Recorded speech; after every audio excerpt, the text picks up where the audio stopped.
میں جو روایت عرض کرنے لگا ہوں، اور پھر یہ روایت کنز الاعمال شریف میں ہے، اور یہ روایت اتنی عالی ہے، اتنی سچی ہے، اتنی مرتبے والی ہے، اتنی پختہ ہے،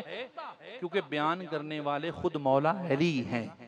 کنز الاعمال، حضرت مولا کائنات رسول اللہ سے فرماتے ہیں کہ نبی دو جہاں علیہ السلام نے ارشاد فرمایا کہ قیامت کے دن 4 آدمیوں کے سوا کوئی سوار نہ ہوگا۔ میں بار بار عرض کرتا ہوں، حق 4 یار کا نعرہ بہت پیارا ہے، لیکن حق 4 کسی اور جگہ بھی ڈھونڈا کرو نا قبلہ، پیچھے رہ جاؤ گے، بعد میں فیل ہو جاؤ گے، نقلیں مارتے پھرو گے، پچھلی قطار میں بھی کان پکڑے ہوں گے۔ اس لیے صرف اس پہ نہیں، حق 4 یار اور طرح سے بھی ڈھونڈو۔ مصطفیٰ نے فرمایا کہ قیامت کے دن 4 کے سوا، 4 کے سوا کوئی سوار نہ ہوگا۔ 4 ہوں گے جن کے پاس سواری ہوگی، جو سوار ہوں گے۔ اب ایک انصاری صحابی نے عرض کی، سونا نبی اللہ پیارے حبیب میرے محبوب آقا، وہ 4 کون ہیں؟ ایک تو آپ ہو گئے، 3 کون ہیں؟ تو محبوب نے فرمایا، میرے صحابی پوچھنے والے سن، ان 4 میں سے پہلا اول تو میں محمد مصطفیٰ ہوں گا جو براق نامی اونٹنی پر سوار ہوں گا، اور دوسرا میرا بھائی حضرت صالحہ علیہ السلام ہوں گے جو اپنی اونٹنی، اس اونٹنی پر سوار ہوں گے جس اونٹنی کو ان کی امت نے ذبح کیا تھا، اور تیسری اونٹنی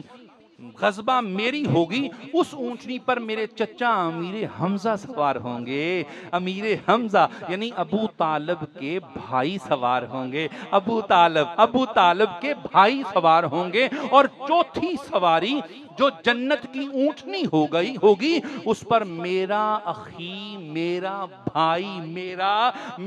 بھائی علی ابن ابی طالب سوار ہوگا، اور میرا بھائی علی ابن ابی طالب لوائے حمد، وہ جو 1000 سال کی مسافت کے برابر جھنڈا، علم، جو فلیگ، جو پرچم ہے، لے کر اللہ کے عرش کے سامنے جا کر پڑھے گا لا الہ الا اللہ محمد رسول اللہ، اور پھر ایک ندا آئے گی، سوال ہوگا، یہ کوئی مقرب فرشتہ ہے، کوئی مقرب ملک ہے، یا کوئی نبی یا رسول ہے، یا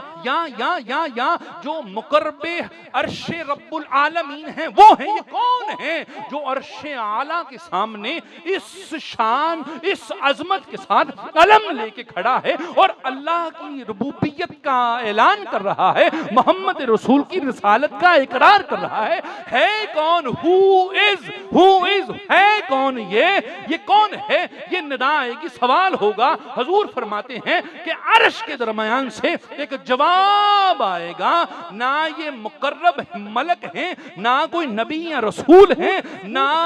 حامل عرش رب العالمین ہیں، بلکہ یہ صدیق اکبر علی ابن ابی طالب ہیں۔ یہ صدیق اکبر علی ابن ابی طالب ہیں، اور پھر